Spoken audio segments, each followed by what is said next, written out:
दूजे के वास्ते।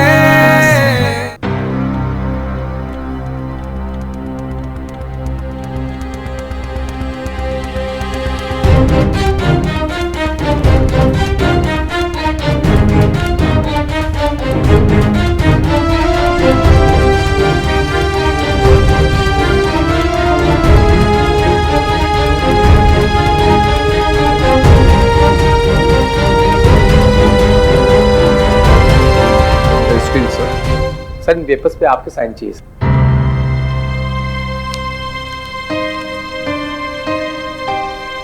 सर। मैं घर जाऊं? Thank you sir. Good night. Good night.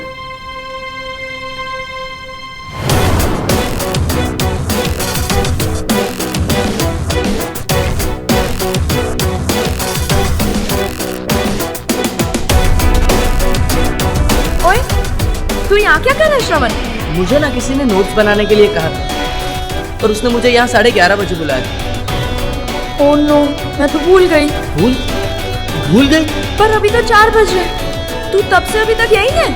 कोई काम वाम नहीं है क्या तुझे? कमाल का बंदा है यार तू भी। मतलब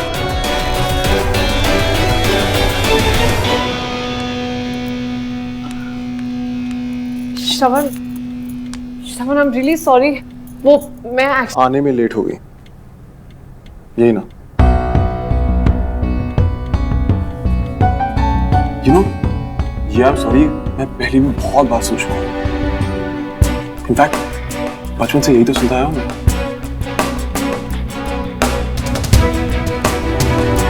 ऐसे 50, 100 नहीं 200 इंसिडेंट्स गिनवा सकता हूँ मैं तुम्हें।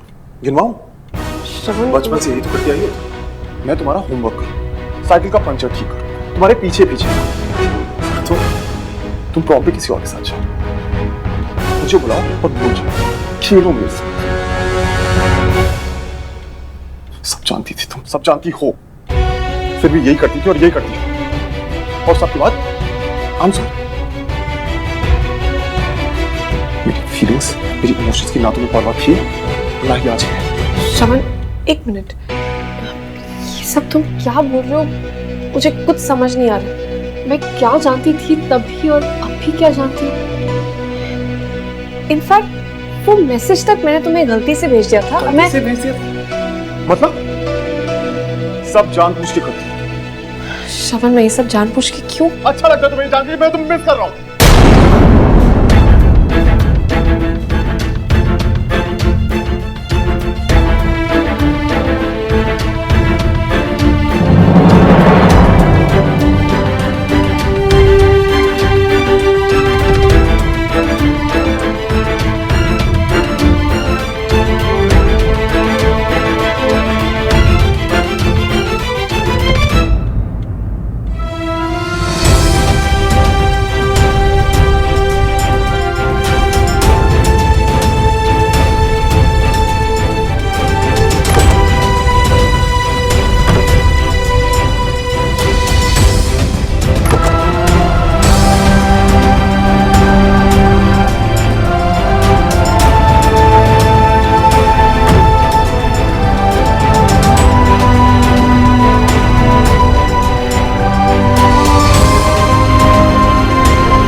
सॉरी, वो मैं एक्चुअली आने में लेट हो गई। ये आई एम सॉरी मैं पहले भी बहुत बार सोच चुका हूँ। इनफैक्ट बचपन से यही तो सुनता आया हूँ। ओए, तू यहाँ क्या कर रहा है श्रवण? मुझे ना किसी ने नोट्स बनाने के लिए कहा था और उसने मुझे यहाँ 11:30 बजे बुलाया। ओह नो, मैं तो भूल गई। जिस दिन तुझे किसी का इंतजार करना पड़ेगा ना, तब पता चलेगा। मैं कभी किसी का इंतजार नहीं करने वाली, समझा? लाइब्रेरी में एक इम्पोर्टेंट मैसेज रखा था, वो पढ़ा? मैं लाइब्रेरी गई नहीं, भूल गई यार। अभी सैटरडे संडे स्कूल बंद, मंडे पढ़ लूंगी ना।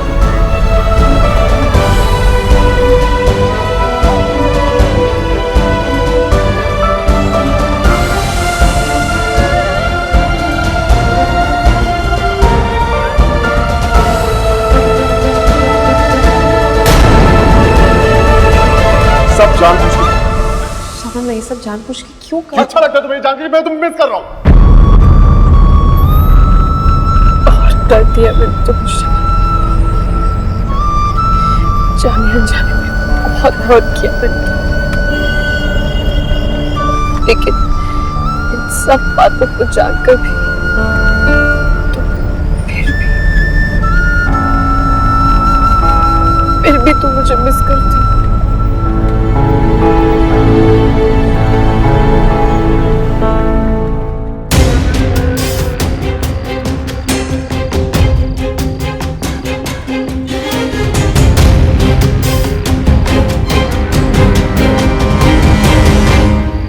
I swear मम्मी जी, इस पोर्ट्रेट को देख के ना श्रवण इतने गुस्से में था, इतने गुस्से में, मैंने इतने गुस्से में ना श्रवण को कभी नहीं देखा। इतने जोर जोर से शाउट कर रहा था, माय गुडनेस। एंड पापा जी ने बहादुर को बोला कि ये पोर्ट्रेट बाहर जाके फेंक दो। वो तो मैंने इसे संभाल के रखा, मुझे लगा शायद वैंडी पुत्र जैसी शक्ल से दिखती है ना, ऐसी है बिल्कुल नहीं। मतलब मम्मी जी, मतलब कितनी स्मार्ट है, इतनी इंटेलिजेंट है तू। थैंक यू मम्मी जी। मम्मी जी मैं ना इसे संभाल के रख देती हूँ। हाँ छेती छेती जा, इसे छुपा कर अच्छे से संभाल कर रख दे।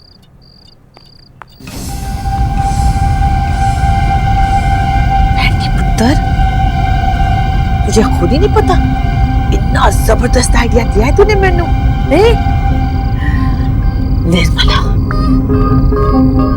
निर्मला वही है जो श्रवण को इस घर से दूर, बहुत दूर जाने पे मजबूर कर सकती है, वो भी हमेशा हमेशा के लिए।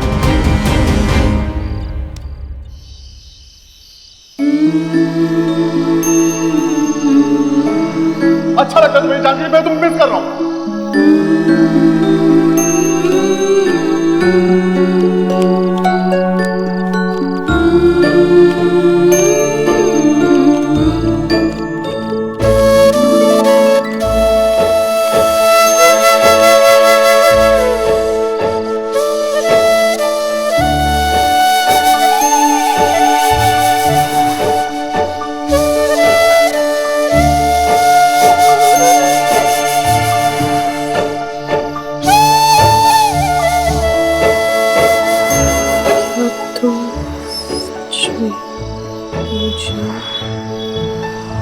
मिस कर रहे थे।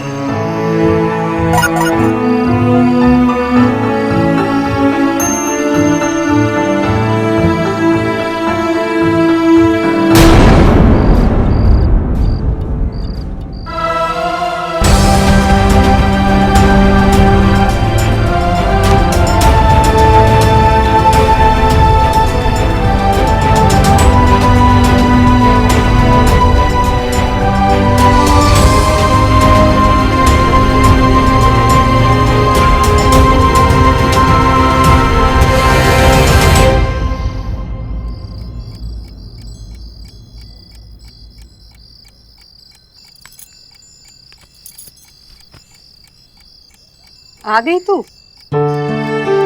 आंटी आप कब आए? बस अभी अभी आई।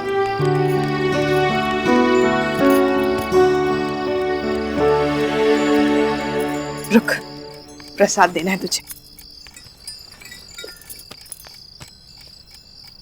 तेरी तबीयत कैसी है?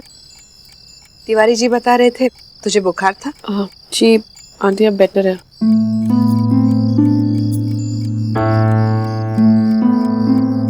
क्या हुआ सुमन, तू मुझे परेशान लग रही है। सुमन क्या हुआ?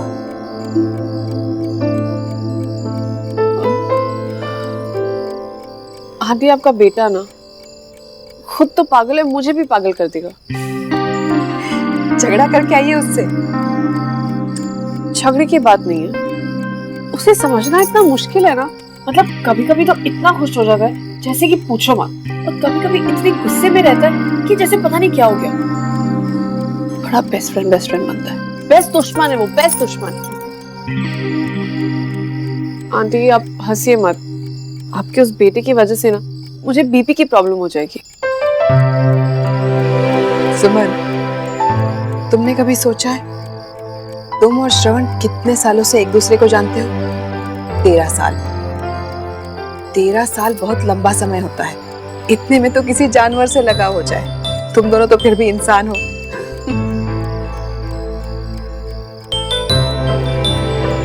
जानती हो इंसान किससे झगड़ा करता है, किससे नाराज होता है? जिसे वो अपना समझता है। श्रवण का तुम पर यूं गुस्सा करना, तुमसे ये नाराजगी इसलिए है क्योंकि वो तुम्हें अपना दोस्त मानता है। तुम्हारे साथ वो कंफर्टेबल फील करता है।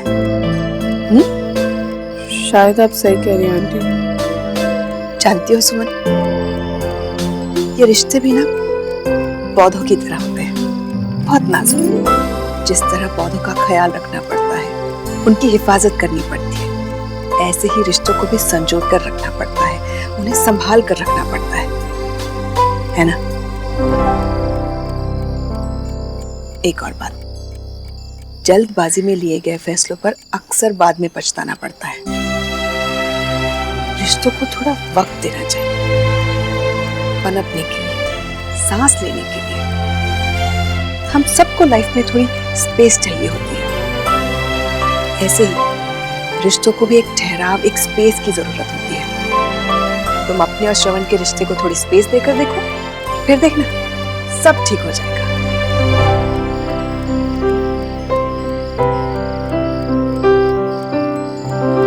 सुमन, श्रवण को वो कॉफी टेबल बुक कैसी लगी? बहुत एक्साइटेड था वो आंटी, इतना खुश हो गया था, और उसके बाद पता नहीं क्या हो गया उसे, सडन चेंज। अच्छा कोई नहीं, चल सोने की तैयारी करते हैं। अच्छा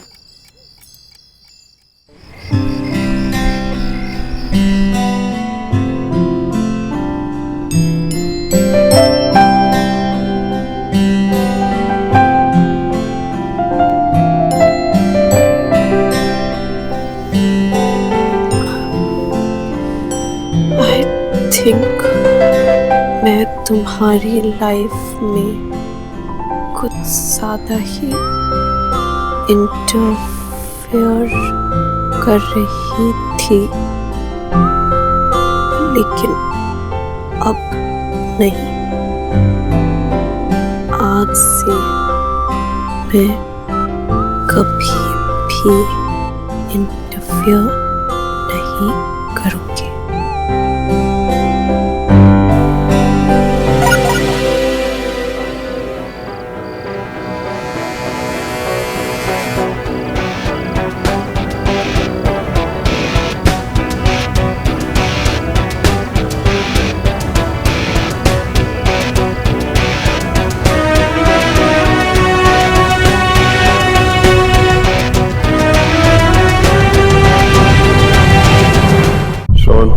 आई थिंक मैं कुछ ज़्यादा ही घुस रही थी तुम्हारी लाइफ में, लेकिन अब नहीं। आज से मैं तुम्हारी लाइफ में कभी इंटरफेयर नहीं करूँगा।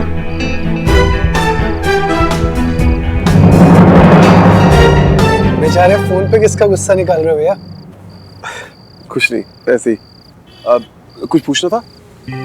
हाँ, वो बताना था सैगल से जो मीटिंग थी ना उसके बारे में, लेकिन अभी नहीं, बाद में। पहले आप ये बताओ कि आप इतने डिस्टर्ब क्यों हो? किसने कहा मैं डिस्टर्ब हूँ? भैया भाई हूँ मैं आपका। चलो बताओ क्या हुआ? लाइफ में कुछ रिश्ते इतने कॉम्प्लिकेटेड हो जाते हैं छोटे कि समझ नहीं आता उन्हें हैंडल कैसे करें। सुमो के बारे में बात कर रहे हो ना? सुमो कहाँ से आ गई बीच में? मैं तो बस ऐसे ही। शाम को फोन आया था भैया उसका, आपके बारे में पूछ रही थी, और आप भी शायद उसी का इंतजार कर रहे थे। वो वहां पर परेशान है और आप यहाँ पर परेशान हो।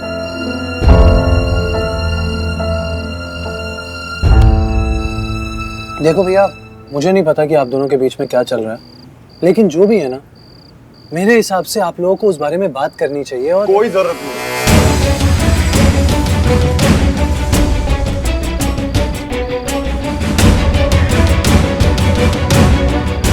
रिश्तों को एक समय के बाद आगे बढ़ाने नहीं चाहिए। उससे उम्मीदें बढ़ती हैं और उम्मीद से इंसान को सिर्फ एक चीज मिलती है, धोखा।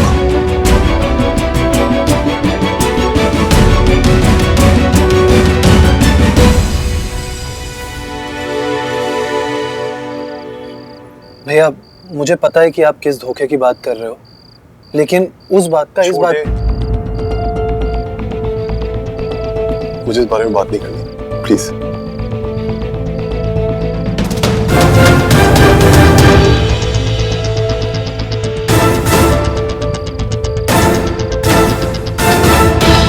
श्रवण भैया और सोनू जानकर भी अपने जज्बात को अनदेखा कर रहे हैं। श्रवण भैया भले समझे ना समझे, सोनू जरूर समझेगा।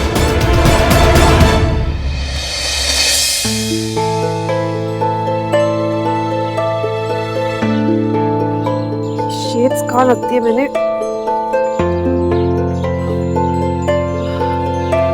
कल श्रवण से मिलने गई थी, लगता है वहीं पर छोड़ दिया मैंने।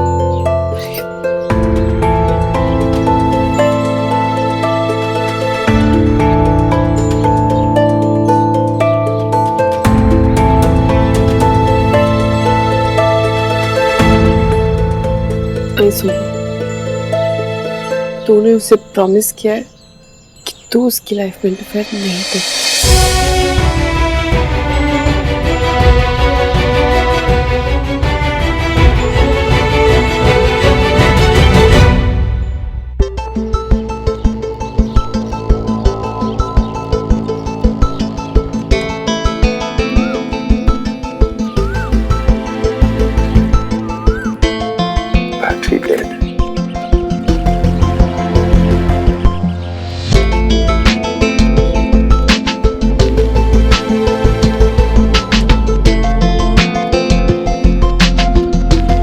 हो सकता है उसने कॉल किया, नहीं फिर मिस कॉल अलर्ट आता।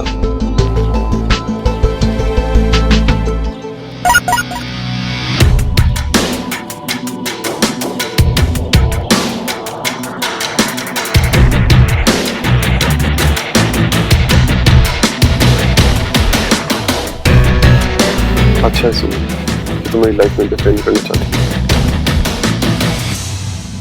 इनफैक्ट ये हम दोनों के लिए अच्छा है।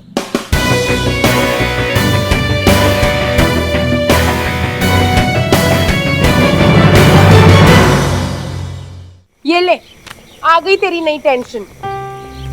फीडबैक फार्म है। जैसे मैंने कहा था वैसे ही छपाया ना। अब तूने जैसा सैंपल दिया था ना वैसे ही है। सुमो, तेरे को भी ना वेले पंगे लेने की बीमारी हो गई है।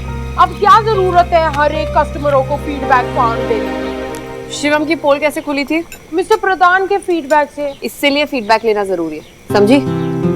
अच्छा एक काम कर, आज से हर एक टिफिन के साथ एक एक फीडबैक फॉर्म जाएगा, ताकि ये पता चल सके कि हमारे कस्टमर्स हमारे खाने के बारे में क्या सोचते हैं, समझी? लेकिन सबने फीडबैक दे दिया तो? मतलब इतने सारे फॉर्म पढ़ेगा कौन? तू।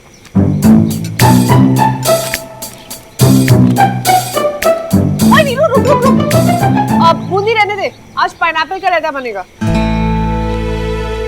लेकिन मुझे तो बूंदी का रायता ही खाना है। पुष्कर तू यहाँ?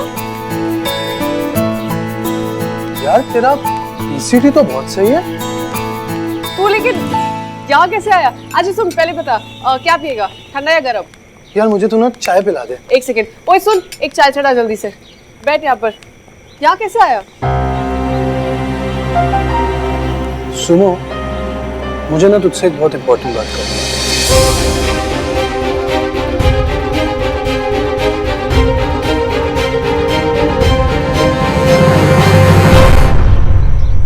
प्लीज पुष्कर, मुझे इस बारे में कोई बात नहीं करनी है। लेकिन मुझे करनी है यार। तेरे और भैया के बीच में क्या है, अगर ये तुम दोनों नहीं समझ पा रहे हो ना तो मैं बता देता हूँ।